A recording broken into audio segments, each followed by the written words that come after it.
오늘 성경 본문에 가보면은 그 이달리아 부대에 백부자령이라고 하는 인 고넬로가 등장을 합니다. 그런데 이 고넬로를 보면은 이런 말을 하죠. 고넬로를 얘기할 때 그가 경건하여 온 지방과 더불어 하나님을 경외하며 백성을 많이 구제하고 하나님께 항상 기도하더니 그러죠. 이 사람의 생활을 보면 경건하여 그러잖아요. 온 집안으로 더불어 하나님을 경외하며. 여러분, 집안 전도하는 것이 쉽지 않아요. 온 집안이 하나님을 경외했다. 그 다음에 백성을 많이 구제하고, 많이 구제하고, 물질 초월의 신앙이 여기에 이 사람에게 있었어요. 그리고 하나님께는 항상 기도했다.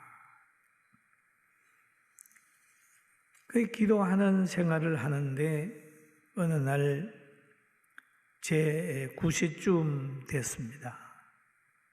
그런데 한상중에 밝히 봄에 하나님의 사자가 들어와서 이르되 고넬로야 하니 고넬로가 주목하여 보고 두려워 이르되 주여 무슨 일이니까? 천사가 이르되 너 기도와 구제가 하나님 앞에 상달되어 기억한 바 되었으니 그랬거든. 그 수의 사자가 하나님이 보낸 그런 사자가 얘기를 하는 거지요. 구제가 하나님께 상달됐다. 상달됐다. 그런데 하나님께서는 때로는 마리아에게도 사자를 보내가지고 천사를 보내서 잉태를 얘기를 하고 또 여호수아에게도 전쟁 전에 보내고 여러 곳에 사자를 보냈습니다. 요셉에게도 보내고. 그런데 어떤 사자가 나타날 때 보면 환상 중에 나타날 때도 있고 꿈에 나타날 때도 있고 인간의 형상을 입고 나타날 때도 있습니다. 눈에 보일 때도 있고 보이지 않을 때도 있어요. 그리고 거대한 역사를 통해서 행정기관의 모든 결정을 통해서도 하나님은 자신의 일을 하세요. 예를 하나 들어보면 예수님이 베들레헴에 태어나실 때도 그 호적하라고 하는 국가적 정책을 통해서 마리아와 요셉이 예수님 탄생시키는 그곳으로 가게 만드는 거예요. 하나님이 인도하는 방법은 여러 가지로 인도하는 거예요. 오늘 여러분이 이곳에 와서 예배 드리는 거, 또 차에서, 집에서, 외국에서 다 예배 드리는 것도 하나님의 섭리 가운데 그 암인 줄 알고 감사하면서 하나님이 받으시는 예배를 드리게 되기를 주의 이름으로 축원합니다. 내 기도와 구제가 하나님 앞에 상달되어 기억한 바 되었으니 그랬잖아요. 그런 이 기도를 기도하는 복을 고넬로가 받았습니다. 받았어요. 그는 많은 사람보다 더 많은 은혜를 입은 사람이에요. 자기 밑에 100명의 부하가 있어요. 100명의 밑에 따르는 사람이 있단 말이에요.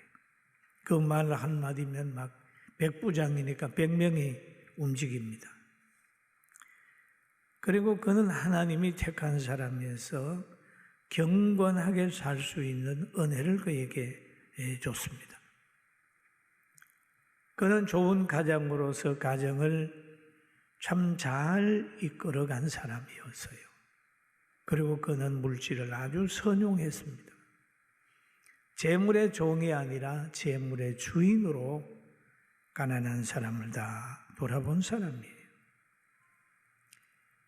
그리고 자신이 누구한테 부탁하고 누구한테 물어서 인생을 살아야 되는지를 알고 있어요. 그래서 늘 하나님께 기도했습니다. 고넬로는 그러고 항상 기도하더니라고 얘기를 합니다. 여러분, 기도는 한 번 하고 끝나는 게 아니에요. 기도는 계속해서 하는 게 기도예요. 응답될 때까지 하는 건데, 기도의 중심이 뭐냐 하면요, 하나님의 뜻을 아는 것이 기도의 중심이에요. 하나님의 뜻을 아는 게 기도의 중심인데, 왜 기도의 중심을 바로 해야 되냐 하면, 우리가 이방인들의 기도는 자꾸 먹는 것과 입는 것과 뭐 이런 세상적인 것을 자꾸 기도를 하는 거예요. 주세요, 뭐 하나님 주세요. 그런데 이방인들이 구하는 것이고, 진짜 기도는 하나님의 뜻을 구하는 겁니다. 하나님, 사명 감당하게 해주세요. 하나님이 보낸 그 장소에서 하나님 기뻐하는 일을 할 수 있는 능력을 주세요. 그렇게 기도를 하는 거죠. 그러니까 기도하는 방법이 직분자마다 좀 다를 수 있어요. 직분자마다. 그래서 항상 기도했다. 예수님은 제후의 만찬을 마치시고 십자가 지기 전에 그 기도하잖아요. 하나님, 내 이 잔을 명쾌해 주세요. 그러다가 끝에 가가지고는 나의 뜻대로 마옵시고 아버지 뜻대로 하옵소서. 그게 기도 중심이. 아버지 뜻대로 하옵소서. 자기 뜻을 고집하는 게 아니라 아버지 뜻을대로 따르는 그 기도거든. 그리고 제자들에게도 그러잖아요. 시험에 들지 않게 깨어있어 기도하라. 기도하라. 마음에는 원이로되 육신이 약하도다. 육신이 약해도 기도하라는 거예요. 육신이 약하면 육신이 약한 거 자꾸 가지고 못한다 그러지 말고, 육신이 약해도 기도하라. 시험에 들지 않게 깨어있어 기도하라. 마음에는 원이지만 육신이 약하도다 그런 얘기를 하면 주님도 아세요. 그러나 기도하라는 거죠. 쉬지 말고 기도하라. 여러분, 하나님이 우리를 불꽃 같은 눈으로 지켜보는 줄로 알고 좋은 것 심고 열심히 기도하게 되기를 주님의 이름으로 축원합니다. 고넬로는 이런 복을 받았어요. 그 다음에 고넬로에게는 좋은 주의 종 베드로를 청할 수 있는 영광을 얻은 거예요. 영광을 얻은. 그래서 하나님의 사자가 그럽니다. 베드로가 어디에 있다? 내가 베드로를 청하여 말씀을 들으라. 그렇게 얘기를 했어요. 여러분, 부모님 잘 만난 것도 귀하지만 말세에 주의 종 잘 만난 거 엄청 귀한 겁니다. 할렐루야. 복 받은 것 중에 최고의 복이 뭐냐? 고넬로가 베드로를 만나서 말씀을 듣는 거거든요. 굉장히 귀한 거예요. 그런데 고넬로는 베드로를 청하려고 보낼 때 어떤 사람을 보냈느냐 하면 여기에 그런 말이 있어요. 경건한 사람을 하나를 불러. 경건한 사람. 그럼 이 고넬로라는 사람은 물질도 선하게 쓸 줄 알았지만은 부하도 선하게 어떤 곳에 어떤 사람을 보낸다고 하는 분별력을 가지고 있는 고넬로였다. 이렇게 보는 거죠. 사랑하는 성도 여러분, 우리들도 이런 고도의 분별력과 지혜를 가지게 되기를 주의 이름으로 축원합니다. 아멘. 그러면 오늘 베드로를 청하러 이제 보내는 거예요. 그럴 때 베드로가 순순히 올 것 같지가 않아요. 왜요? 베드로 마음 속에는, 유대인들 마음 속에는 그 구약의 율법에 대한 가치관이 그들에게 흘러가는 거예요. 그러다가 보니까 이방인들하고는 상종을 잘 안 해요. 그런데 이방인이 베드로 청하면 가겠습니까? 안 간단 말이에요. 하나님이 그거 아셨어요. 그래서 고넬로에게 계시하셨으니까 다음에는 베드로에게도 이제 고넬로의 초청을 받아들일 수 있도록 환경을 만드는 거예요. 그 환경을 만드는데 사도행전 10장 11절에 보니까 베드로가 이제 기도할 때에 또 음식 먹을 배고파하고 있을 때에 하늘이 열리고 한 그릇이 내려오는 것을 보니 큰 보자기 같고 내 귀를 메어 땅에 들이웠더라. 쫙 내려온 거예요. 그럼 그 안에 보니까 각종 네발 가진 짐승과 기는 것과 공중에 나는 것들이더라. 그것이 가득히 들어 있습니다. 그래서 레위기서 11장 20절에 보니까 날개 있고 네 발로 기어다니는 곤충은 너희가 혐오할 것이로되. 그렇게 좋게 안 보는 거예요. 안 먹는 거예요. 왜냐하면 이런 짐승을 안 먹었단 말이에요. 그런데 베드로에게는 안 먹는 걸로 되어 있는데 하늘에서 소리가 있으되 베드로야 일어나 잡아먹어라 하죠. 잡아먹어라. 그러잖아요. 여러분이 막 먹기 싫고 아주 흉악한 거 그런 거 잡아먹어라 그러면 어떻게 반응하겠어요? 베드로는 그러잖아요. 잡아먹어라. 그러니까 베드로가 사도행전 10장 14절에 말합니다. 그럴 수 없습니다. 지금 잡아먹어라 이렇게 하늘에서 소리가 나는데 그럴 수 없습니다. 없나이다. 속하고 깨끗하지 아니하는 것을 내가 결코 먹지 아니하였나이다. 그렇잖아요. 뭘 시키면 자기 주관대로 돼도 난 할 수 없습니다. 나는 그렇게 생각 안 합니다. 뭐 그런 소리 가끔 하지 않습니까? 여기에도 보니까 베드로는 그럴 수 없다는 얘기예요. 그것은 바로 구약의 율법에 얘기한 게 영향을 받은 거예요. 영향을 받아. 그러면 여기에 보니까 나는 내가 결코 먹지 아니하였나이다. 아니하였나이다. 그런데 또 소리가 납니다. 두 번째 소리가 있어대 하나님께서 깨끗게 하신 것을 너가 속되다 하지 말라. 하나님이 깨끗하게 해서 너보고 먹으라 그러는데 왜 네가 속되다 그러냐? 왜 속되다 그러냐? 여기는 이방인들에 대한 비유잖아요. 이방인도 내가 택해가지고 거룩하게 만들었는데 왜 너가 속되다 그러냐? 그런 원리잖아요. 왜 속되다 그러냐? 하나님이 깨끗하게 하신 것을 너가 속되다 하지 말라. 하나님이 용서한 죄를 내가 다시 정죄하지 말라. 그런 원리잖아요. 오늘 베드로는 이 한상을 이제 보는 거죠. 이 한상을 보고 고민하고 있을 때에 베드로를 찾는 사람이 나타나는 거예요. 그런데 베드로가 깨달아가지고 내려가는 그런 사건이 오늘 본문에 있습니다.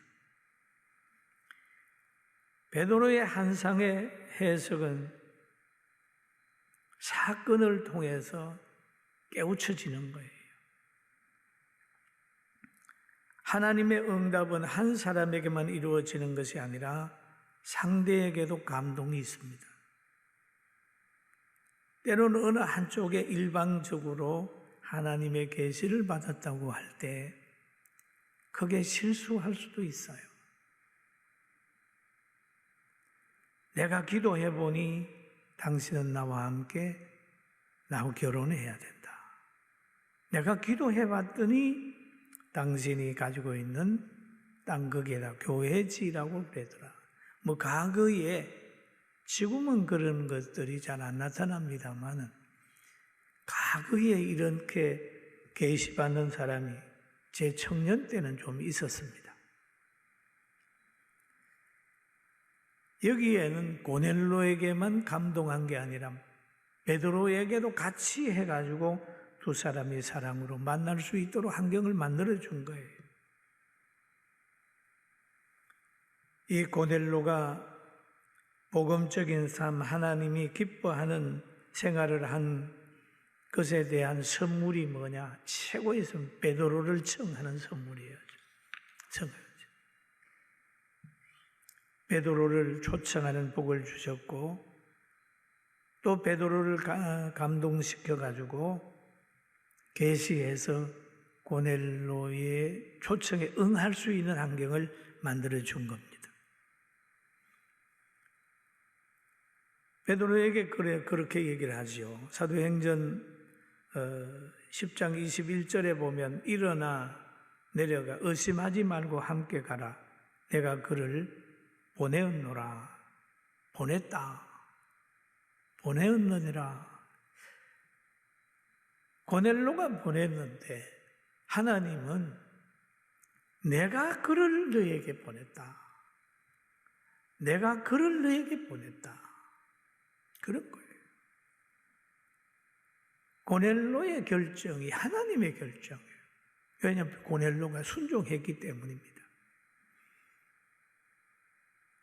그러니까 그 말을 들은 베드로가 내려가서 그 사람을 보고 이르되 내가 곧 너희가 찾는 사람이다.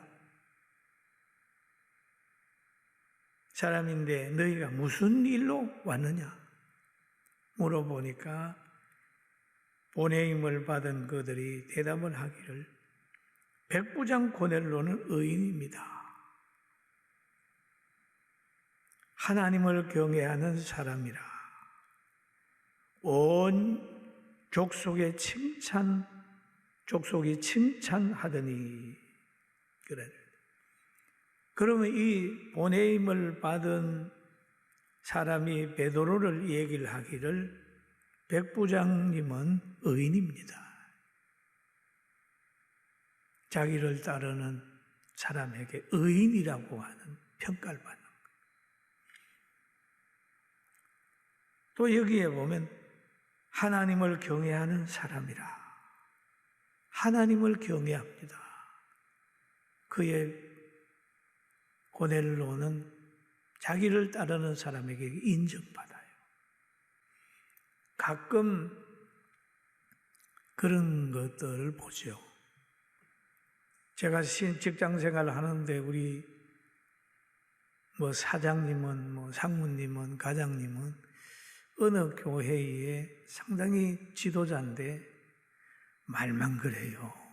말만 그래요. 회식하러 가면 한잔 하면서 나는 어느 교회 뭔데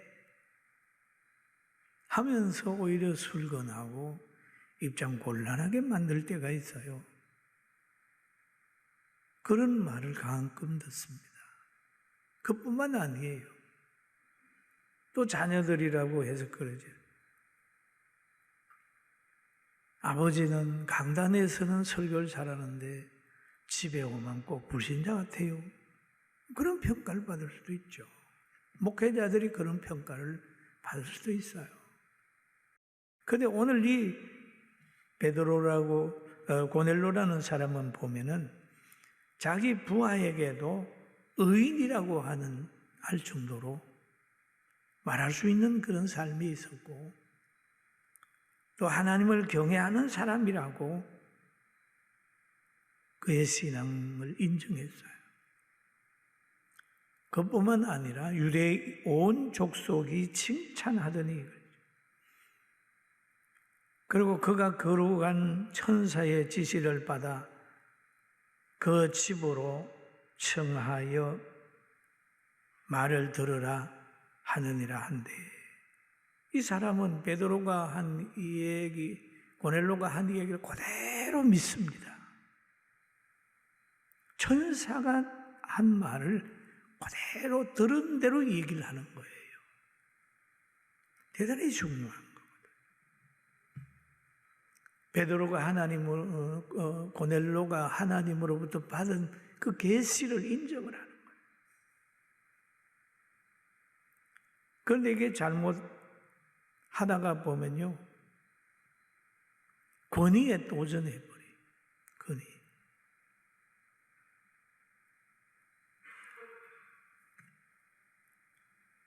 그러니까 그 말을 듣고 난 후에 베드로가 불려들여 유숙하게 하니라. 이튿날 일어나 그들과 함께 갈새 요빠에서 온 어떤 형제들도 함께 가니라 라고 하는 말씀이 있습니다. 베드로는 지금 이방인이 보낸 글을 지금 들어와서 함께 유숙을 했어요.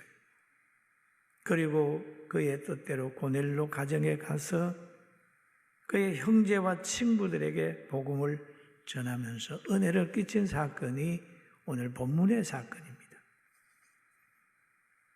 사랑하는 성도 여러분, 성령에 사로잡힌 주의 종을 만나는 것이 최고의 복입니다. 할렐루야. 복이에요. 여러분, 오늘 말씀을 들으면서 흘러가는 말씀을 듣지 말고 성경의 원리임을 알아서 깨어있게 되기를 주의 이름으로 축원합니다. 축원합니다. 우리는 예수님이 희망입니다. 예수님이 있기 때문에 희망이 있고, 우리 교회가 미래에 앞으로 부흥한다, 희망이 있다 하는 것은 근거가 있습니다. 1,000명 24시간, 1,000일 24시간 기도, 온 성도들이 기도하기 때문에, 하나님이 함께 하시기 때문에 저도 한국교회의 사역을 감당할 수 있고, 이런 어려운 상황 속에서도 이렇게 희망을 가지고 있을 수 있어요. 이건 저의 힘도 아니고 여러분의 힘도 아니에요. 저와 여러분에게 하나님이 주신 은혜 때문에 힘을 받는 겁니다. 할렐루야. 부족하지요. 부족해요. 우리가 저 북한을 한번 생각을 해봅니다. 김정은이가 어릴 때 자기 아버지 하는 거, 할아버지 하는 거 보면서 주위에서 불합리한 걸 많이 봤어요.